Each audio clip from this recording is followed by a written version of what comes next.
right.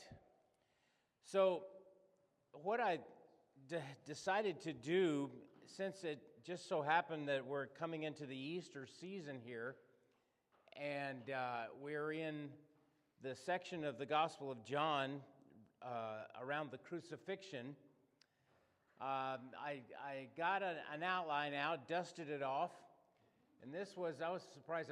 It always surprised me how long ago this was, but this was a sermon that I presented to the church back in 2018. And I thought we would just go through this outline.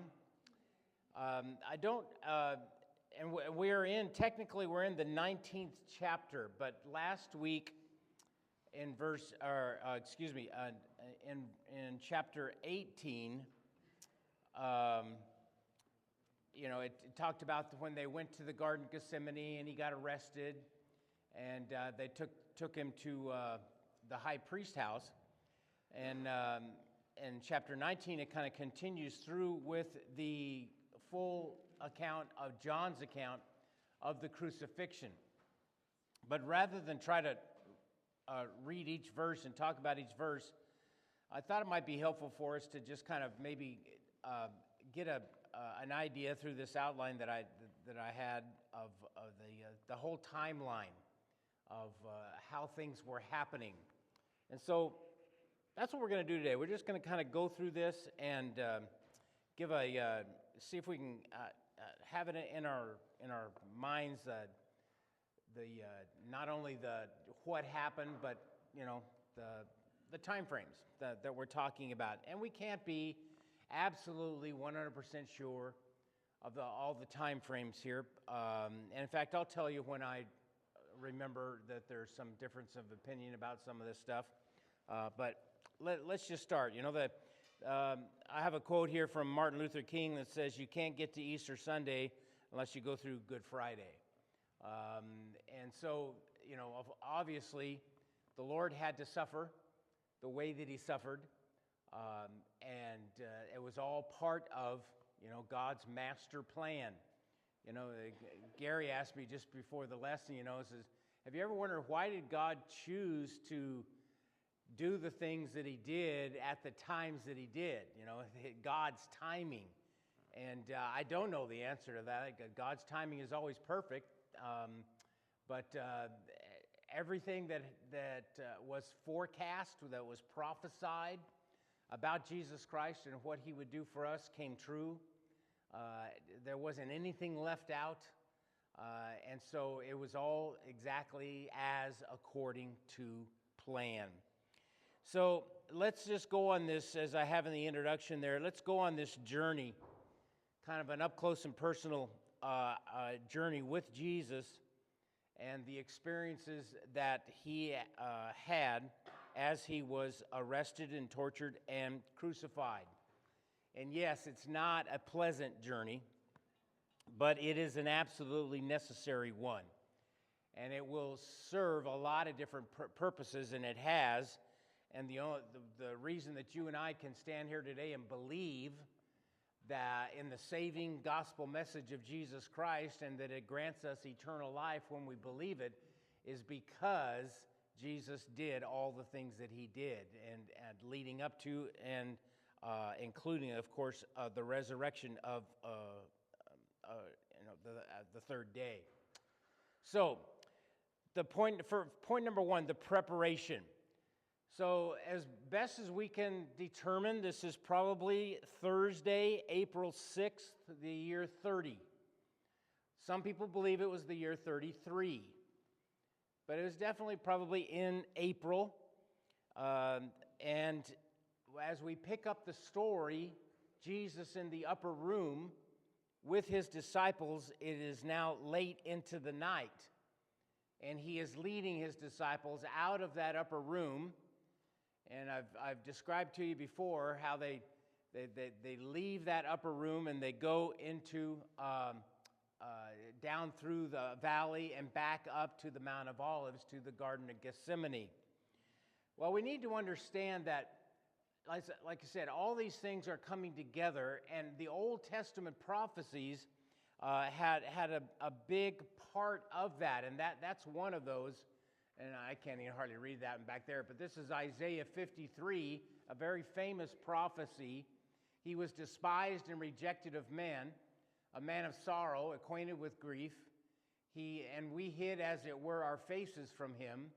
He was despised, and we esteemed him not. Surely he hath borne our griefs and carried our sorrows. Yet we did esteem him stricken, smitten of God, and afflicted. But he was wounded for our transgressions. He was bruised for our iniquities. The chastisement of our peace was upon him, and with his stripes we are healed. So those things actually happened. They were prophesied hundreds and hundreds of years before Jesus was come to the earth, and they all happened exactly as they were prophesied. Has anybody ever taken the Holy Land tour and been to some of these places? My time with Linda's been there. So, you go to the Garden of Gethsemane. I've got a few pictures here. This is a depiction, okay, of Jesus praying in the garden. Man, that's washed out, isn't it? Whew. Anyway, and this is a slide that kind of shows the route. So they're in the upper room, and they leave and kind of come around a little bit through the Kidron Valley and back. So the Mount of Olives, as you look up there, is on the right-hand side. And you see the Mount of Olives in the Garden of Gethsemane on the right-hand side. So they kind of come out, down, and around, and back up to the Mount of Olives and the Garden of Gethsemane. This is what the garden looks like today. Pretty much. Those olive trees, they say, are old enough to have been there at the time of Jesus Christ himself. Very, very, very old olive trees in the garden. And it is obviously a tourist spot that anybody who goes to the Holy Land to see things about, what's in the Bible, you'll go there and see that area. And so this was about a mile for them to leave the upper room and get out of the city and go through the valley and up to the Mount of Olives and to the Garden of Gethsemane. And I personally believe that the effects of what was happening to Jesus was already taking place. He was not feeling well. Physically, he was not feeling well. And in fact, one of the gospel writers tells us, he said himself, "My soul is sorrowful, even unto death." Now, we need to pay attention to some of the stuff, okay? When Jesus said, "My soul is sorrowful, even unto death," we need to take that exactly as truth. That Jesus felt, and I don't personally believe that he was talking about his impending death on the cross. I think he was feeling a process in his body, and his body was failing him. And he was feeling the death process. I've told you I have a particular belief about that whole prayer in the Garden of Gethsemane that is probably different than what you've probably heard from most people, which is, Jesus was praying, "Let this cup pass from me, nevertheless not my will, but your will be done." And he was basically asking God the Father I really don't want to go to Calvary. So if there's any other way, Lord, provide it. And I can't believe that. I can't believe that the Son of God would pray a prayer like that when he had already said the things that he'd said about how committed he was to going to Calvary. And so what was the whole thing about then? As he went into that garden and prayed, I think it was about the fact that his body was going to need some extra strength. His body was going to need just to be able to get to Calvary. And so when he said, "I'm exceeding sorrowful even unto death," he meant it. His body was breaking down under the tremendous stress of what was going on. And that stress, what kind of stress was that? If somebody would ask you, what was Jesus going through right then? What kind of stress, Nancy? Yeah. So that was a physical evidence of a stress. So what kind of stress was that? He had physical evidence. Yeah. There was some pretty heavy spiritual dynamics going on here. And I don't know what it meant. Nobody can stand and say that they know what it's like to take upon themselves, one person, the condemnation of the sins of all the human race. It's enough to kill you. That's what Jesus said. I feel like I'm dying. And so I think that's the whole deal of what he was praying for was the physical strength.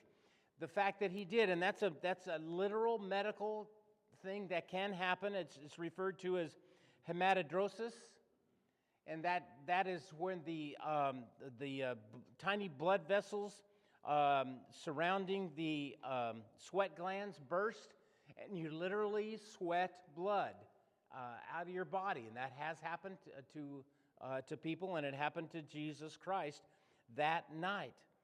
And so that was the physical evidence. So as I have in the outline here, I truly believe that his prayer in the garden was a prayer of survival. He was praying to the Father to have the strength to be able to survive that night and make it to Calvary. And in fact, what happened? Luke tells us this in his account. After Jesus prayed, something happened. God, the Father answered his prayer. Jesus prayed, and the Father answered his prayer. An angel came. Luke chapter 22, that's in your outline there. Luke chapter 22, Luke chapter 22 and verse 43.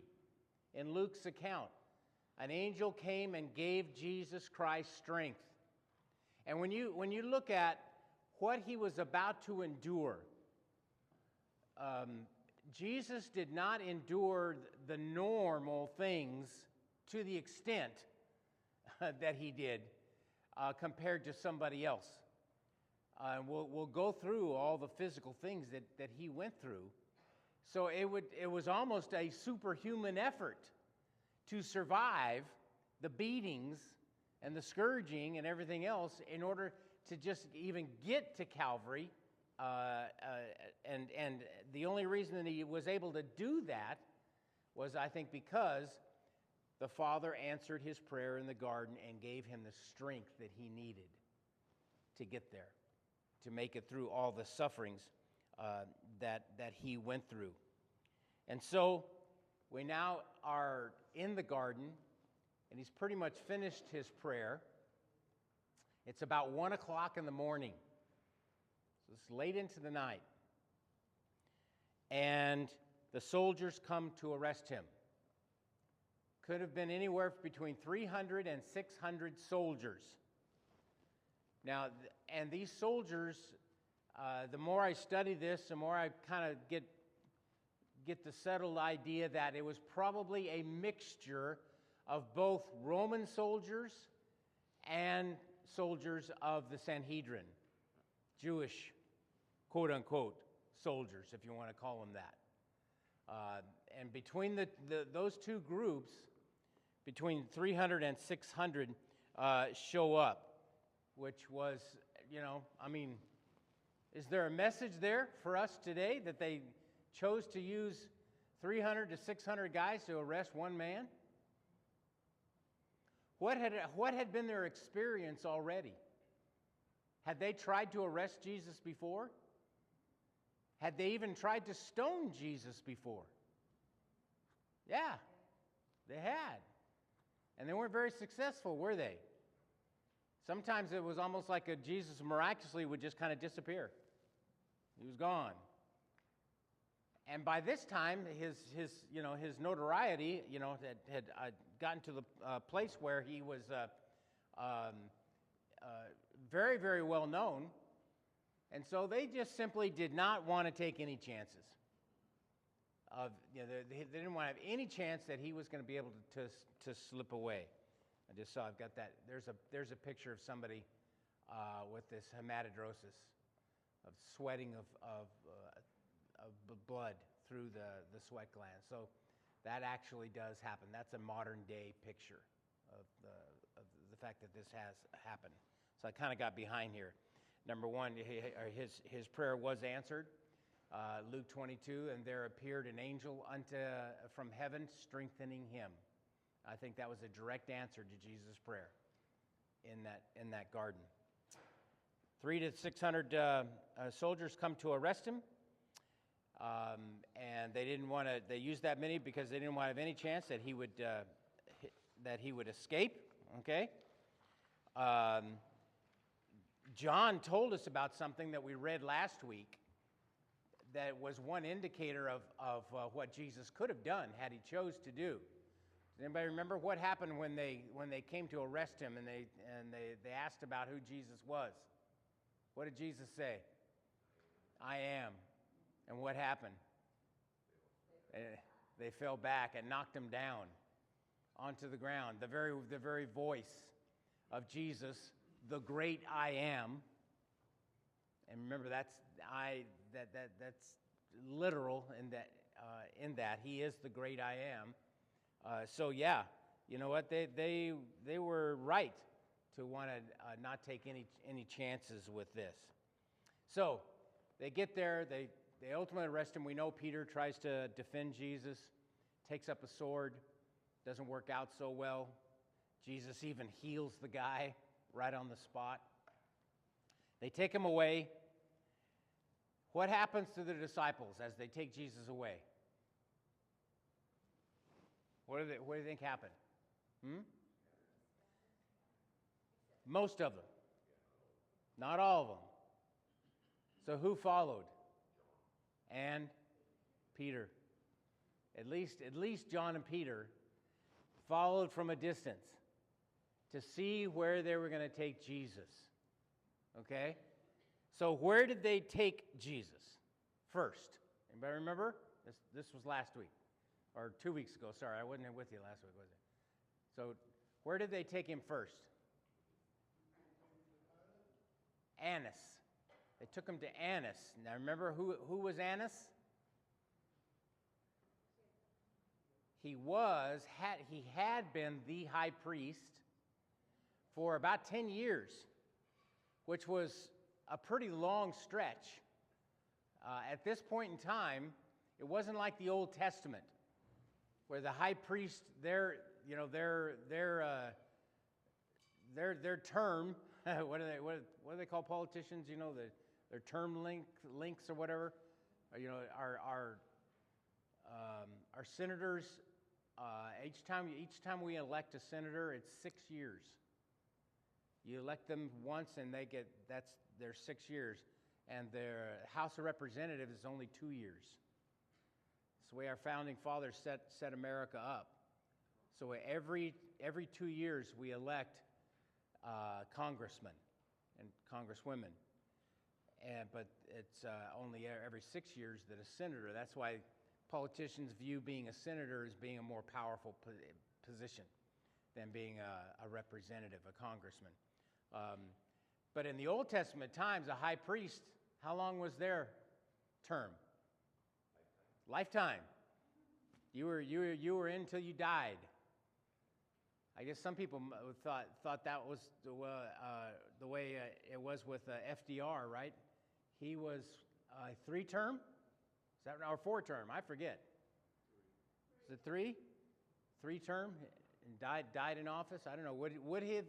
I don't even know. Would he have had the right to run again? Yeah. So that law had not.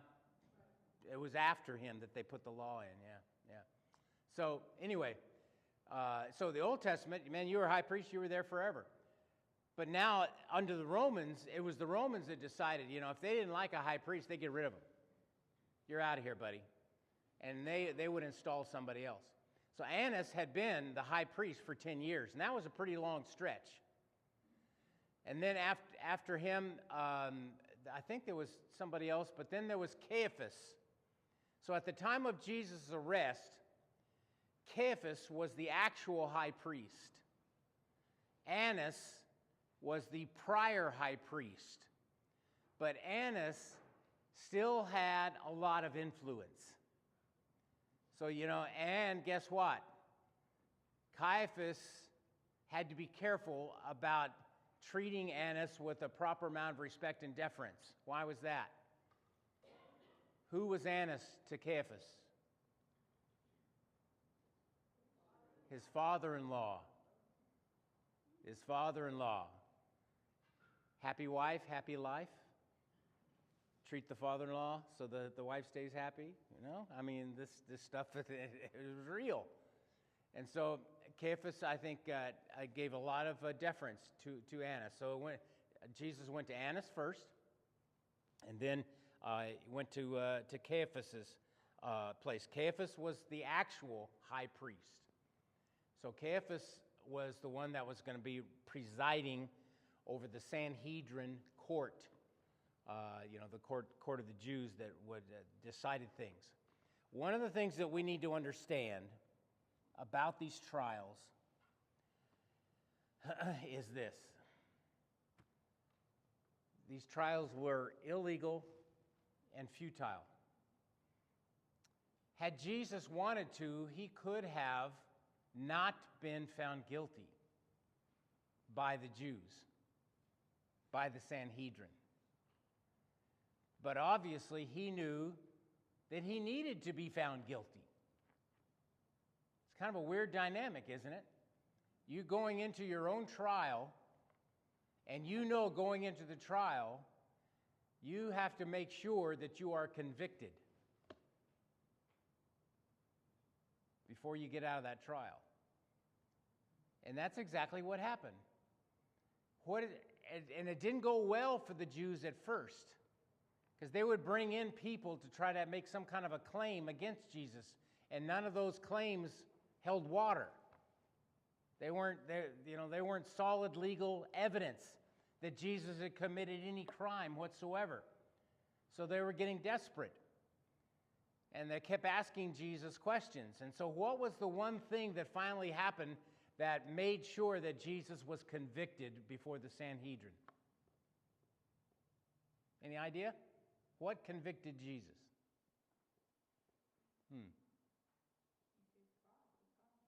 He said he was God, basically, yeah. He said he was the Messiah. And to the Jews, to the Sanhedrin, what was that? What was he convicted of? Blasphemy. Yeah. And so that's what Jesus, that's what happened. So the full, Sanhedrin is assembled, and he's found guilty of blasphemy, and it took all night for them to get there. So we're at the full Sanhedrin, 5:30 in the morning, is assembled. They finally come to their verdict. Jesus says he's the Christ. He's convicted of blasphemy. This has taken all night. Now it's about 6 o'clock in the morning, and they bring Jesus to Pilate. Now, the fact that Pilate was in Jerusalem was not normal. Pilate did not live in Jerusalem. So why was he in Jerusalem? What was going on right then? The Passover, yeah? But Pilate's a Roman. Why would Pilate know that he needed to be in Jerusalem during the Passover? Because those Jews could get out of hand. And he needed to be close by to take care of anything that might happen. He was accountable. And so he came to Jerusalem just for that Passover time. His wife came with him, and that wasn't usual either. And, what do we know? We only really know about one thing about Pilate's wife, the dream. She had a dream about Jesus, and the dream was obvious, a dream that told her that Jesus was an innocent man, and so she warned her husband to, don't do anything harsh with this guy, because I dreamed about him, and he's an innocent guy. So, but now Jesus is standing before Pilate. Pilate's an interesting guy. A lot of people didn't believe for a long, long time that he even ever existed, until they finally unearthed archaeological finding with I think it was in Caesarea Philippi, which is where he did live, which is on the coast, and they unearthed some kind of a plaque, something like that, with an inscription with his name on it, which then proved, okay, yeah, this guy was a real guy. He actually existed. So it's about 6 o'clock. Pilate's talking to Jesus, and he can't find anything. I find no fault in him. There's nothing going on there, and he doesn't. My sense is, and there are people who have different attitudes towards Pilate. Some people don't give Pilate any grace, so to speak, whatsoever. I don't even like to use that phrase, but that he was an evil man, and he was somebody that didn't have any problem sending people to their deaths. And I think those things were very true. To be a Roman governor, you had to be ready and willing to sentence people to death and to be ruthless in it, if that's what was called upon. I don't have any reason to believe that Pilate wasn't like that. And yet at the same time, I think that he probably had some dynamics going on here in dealing with Jesus Christ, including what his wife had told him about that he wasn't automatically ready to just jump right on board with the verdict of the Sanhedrin. Especially since, hey, these were Jews, and he didn't want to be seen as somebody that was going to just automatically agree with whatever the Jews came up with. Now, here's another interesting dynamic that I have not studied this yet, so I don't know. But what was the excuse that the Jews gave to Pilate of why they were there? Why didn't the Jews just take him out and kill him? What did they say? They were under Roman law, and under Roman law, they were not allowed to perform capital punishment against anybody. And yet, we do have accounts during the ministry of Jesus Christ where they tried to do that very thing. They tried to find a way to stone Jesus. And after Jesus was resurrected and the day of Pentecost and the church was established in Jerusalem, who was the first martyr? Stephen. Who killed Stephen? The Jews. How? They stoned him. That was the Jewish form of capital punishment. And yet here they're telling Pilate, well, we can't kill anybody because we're under your Roman law. So, I don't know. I wish I knew all the nuances of what was going on during that. Of course, the big thing was that how did the Bible prophesy that Jesus would die? Crucifixion. That was how it was prophesied that he would die, which was not a Jewish form of capital punishment. And so once again, God's in control all along, and he sets things up exactly the way they're supposed to happen. But at first, anyway, Pilate doesn't want to do anything against Jesus. So somebody else happens to be in town, in Jerusalem, at that time. Who was that? Herod, one of the Herods. I forget was it Herod Antipas? Anyway, Herod was in Jerusalem. Why? Because of the Passover. And Herod was up in the northern part of the kingdom. And, they kind of let Herod have his thing going on up there. And Pilate found out that Jesus was from Galilee. He was the Galilean, the northern part. Perfect. I'll send him to Herod. And Jesus will become Herod's problem. Herod can decide whatever to do, and then I can hide behind that. I'm assuming that perhaps that's what was in Pilate's mind.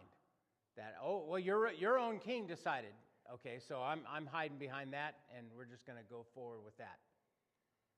So basically what happened, Jesus got before Herod, and at this point in time, Jesus didn't even open his mouth. He didn't say anything to Herod. Herod had some fun with him, tried to have some fun with him, and then just sent him back to Pilate.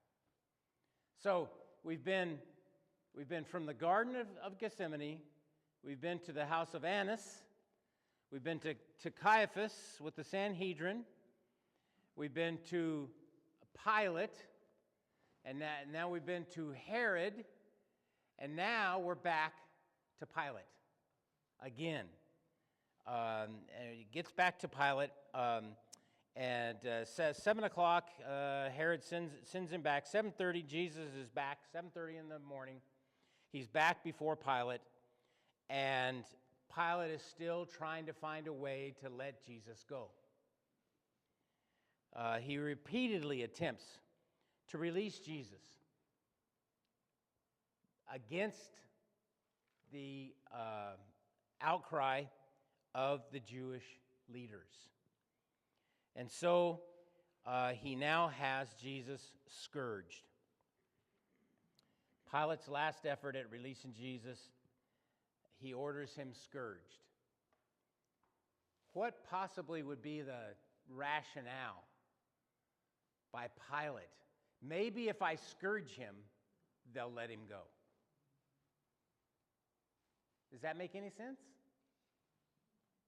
I think maybe, kinda. If you're Pilate, what might you think when they see Jesus after he's been scourged? And he's going to be a sight to see. Yeah, this guy's had enough. Just let him go at this point in time. Maybe that's what Pilate was trying to get at, right? Now, the scourging. Remember, it was what we refer to sometimes as a cat of nine tails.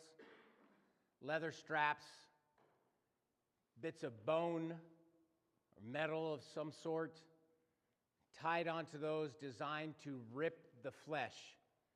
So they would slap it on and tear it down, the flesh. The person who was being scourged was tied to a post, naked. So it was their back, the back of their arms, their buttocks, the back of their legs, all were being ripped apart to the point to where, you could have deep, deep lacerations with a lot of bleeding. And in the back area, there's some that speculate that you could even, it is possible to have internal organs that would begin to pop out, so to speak. So this was a terrible, terrible thing. Now, we haven't talked about this in detail before, but before Jesus ever got to the scourging part, he had also been beaten. They put a blindfold on him, and they'd use their fists, and they hit him in the head with their fists. The Jews also slapped them with an open hand, which was a sign of, what's the word? Your disrespect, yeah. To slap somebody with the open hand. So Jesus was beaten to a bloody pulp. And I've got a couple pictures here that aren't very pleasant to look at, but you know what? Sometimes we just have to remember what Jesus went through. So there's the cat of nine tails with the bits of bone or metal, whatever. This is another of somebody over the post being scourged. And this is a picture of somebody who has been beaten up severely in his face. And it's not pretty, but what does the scripture say? That he was unrecognizable. That if you knew Jesus before and you saw him like that, you wouldn't know it was him because of the beating that he took. His appearance was so marred beyond human semblance, and his form beyond that of the children of mankind. Isaiah 52. So now, finally, Pilate acquiesces to the mob, so to speak. He's been scourged. He's physically unrecognizable. He's lost enough blood to go into shock and begin the process of death. He's probably can't even see out his eyelids anymore because of all the soft tissue injury that he's going through. Wounds on his back, his buttocks, his legs would have been cut to the bone. And now it's still only 8:30 in the morning. And the Jews are still insisting on Jesus' crucifixion. Pilate ultimately, in one of the gospel accounts, he washes his hands of the matter. But John tells us probably the biggest reason why Pilate decided to let the Jews have their way. What was their argument to Pilate? Does anybody remember? I think we actually read this in the 18th chapter.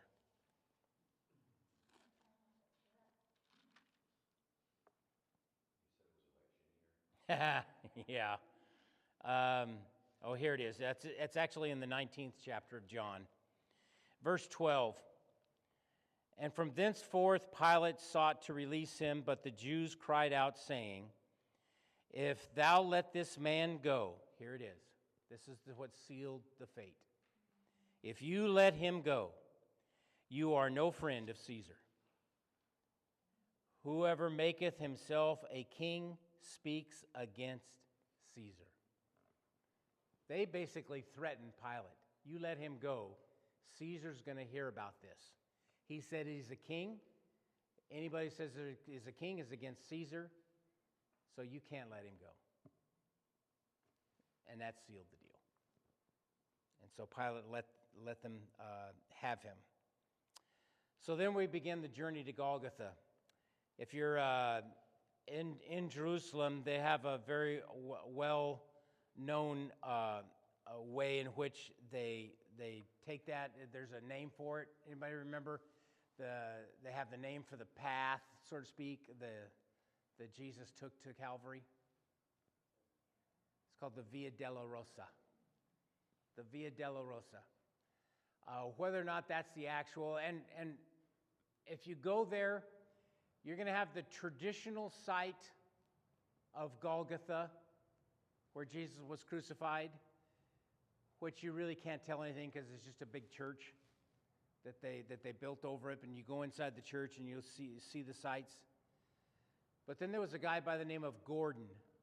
He was a British guy. I think he was a British general who in the early 1900s discovered another site that's referred to nowadays as Gordon's Calvary. And it has, and I'll show you a picture of it, it has what appears to be a skull on the side of the rock. And there's a tomb.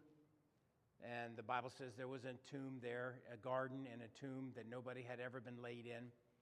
And a lot of people believe that that's the site. We don't know. I don't know.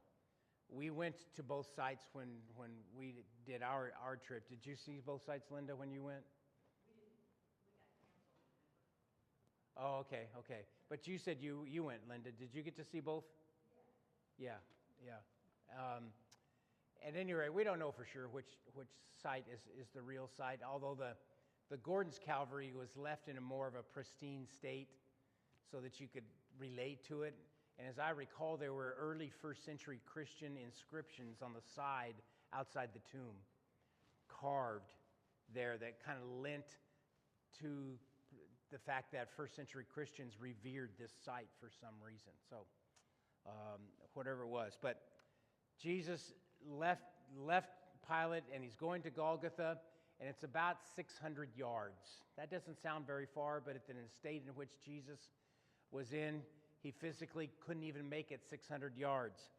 He was carrying the patibulum, which was the cross member part of the cross. And that was about 100 pounds. And so he was carrying that, and he couldn't make it. And anybody remember the guy's name that they, volunteered? Simon. Simon picked up that part to carry it for Jesus to get to the place where he was crucified.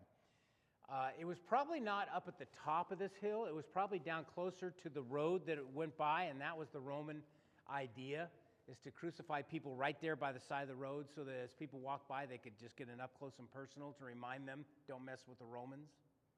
Okay? Here is the Gordon's Calvary site and the place of the skull, and you can probably make out what appears to be a skull-like thing on the side of the hill there. Okay? So they get him on the cross. They nail him to the cross. The hand included the wrist. So a lot of people believe that it was probably the wrist and not the palm of the hand that the nails went through. A lot of nerves through that area of the body, and which would have caused excruciating pain. And in fact, that very word, excruciating, is of crucifixion. That the word comes from the kind of pain that somebody who is crucified experiences. But what actually kills people? Well, I thought about this a lot in my limited medical knowledge of my medic training. Here's what I do know that happens to bodies, okay? Jesus was no doubt in hypovolemic shock. Hypovolemic shock means a loss of blood. It's a form of shock that comes because you've lost blood. So Jesus was in no doubt in hypovolemic shock. And when that happens, that reduces what they refer to as your cardiac output. Your cardiac output is the amount of blood that is squeezed out of your left ventricle every time your heart beats. So the top two chambers of your heart are the atriums, and they beat simultaneously. And the bottom two chambers are the ventricles, and they beat simultaneously. And so, if you hear the old the lub-dub of a heartbeat, lub-dub, it's top-bottom, lub-dub, lub-dub, atriums, ventricles. The left ventricle is the one that pushes the oxygenated blood out to your body, throughout your whole body, so that your body can be oxygenated. So because you've lost blood, not as much blood is being squeezed out. And when not as much blood is being squeezed out, you reduce your cardiac output. That's the amount of blood. And when that happens, you're reducing the amount of oxygen that gets to your body tissues. And when you reduce the oxygen, then that, at the same time, especially as they're hanging on the cross here, they can't breathe out very well at all, and so you're retaining CO2. Every time you breathe in oxygen and you breathe out carbon dioxide, CO2. And so with the retention of CO2 in your body, then that makes your metabolism switch from aerobic metabolism to anaerobic metabolism. So we're on the back page now. Anaerobic metabolism. Anaerobic metabolism is an acidic. It creates higher levels of acid in your body. Lactic acid, other kinds.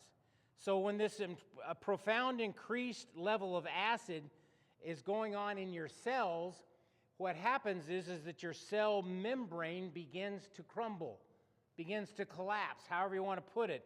And literally what they call suicide packs are released, which then finish the job. Finish what job? Killing the cell. The cell dies. That's shock. That cell death that ultimately occurs. When your cells die, your organs start to fail and die. When your organs start to fail and die, your whole body systems start to fail and die, and you die in the end.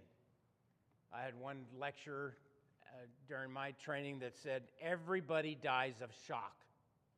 Everybody who dies in one way or another dies of some form of shock. And that's what was happening to Jesus. And so he cries out, it's finished. He's hung on the cross at 12 noon. He's there for 3 hours. During that time, it goes dark. At 3 o'clock, he yells, it's finished. We'll just have to speed through the rest of this. They go to break the legs of Jesus and the other two that were with him because of the Sabbath and the time frames involved, and they didn't want to leave them hanging. Did they break the legs of the other two guys? Yes. But they did not break the legs of Jesus. Guess what? Another prophecy fulfilled. Not a bone would be broken. They did not break the legs of Jesus. He was already dead. But they wanted to be sure, so what did they do? They took the spear in his side. So they went in his side, and John tells us, makes a pointed effort of telling us what happened when they withdrew the spear. What came out? Water and blood. Water and blood. What does that tell us? There's some medical things. Number one, it tells us that Jesus probably had what we refer to as a pleural effusion. Effusion is just a leakage of fluid, okay? So in the pleural cavity of the chest, he had a leakage. He also probably had a pericardial effusion. Your heart actually is in a sac. The sac is normally right up against the heart. But then fluid can fill that, and it can become from a potential space, it can become a real space. So that there's a fluid around your heart. People sometimes have that as a medical condition. So he probably had a pericardial effusion, leakage of fluid. And quite possibly, we don't know this, but quite possibly he could have ruptured his left ventricle. That the chamber of the heart could have just blown out, ruptured it completely. So, yes, you can say in every way that Jesus died of a broken heart. He didn't die with sorrow in the sense that, we use that term sometimes. But that's what it took for him to pay the price for all of our sins. So the blood and water came out. Why is this important? Because there are still people that are alive and well on the planet Earth today in the year 2025 that don't believe that Jesus even died. They think he was in some kind of a stupor, drug-induced stupor. Or there are other people who believe that he died, but that his body was stolen and that he did not rise from the grave. So Muslims claim that Jesus did not die. The swoon theory is still alive and well. They die of asphyxia. In some of these slides I didn't go through. They're constantly pushing himself up and down, up and down. I think I have in your outline there how many times Jesus had to do that during his time on the cross. It was thousands of times. The death spiral, it's finished. Post-mortem, we talked about all the things that he's doing that was probably going on. I wanted to get to this slide here. That's I don't know what to call it. Anyway, what that says is the Muslim belief that Jesus didn't die. That exists. The people that are there that still believe that. But this is your hope, and this is my hope. As hard as it is to talk about how Jesus had to die, we know the story doesn't end here. And it turns into our hope. And when you believe in Jesus, you die with him, but you also raise with him. And you have a new life, and that new life will never be taken away. I don't have any words to describe how special that is. I hope that we never, ever take that for granted in any way. All right. Thanks for bearing with me today.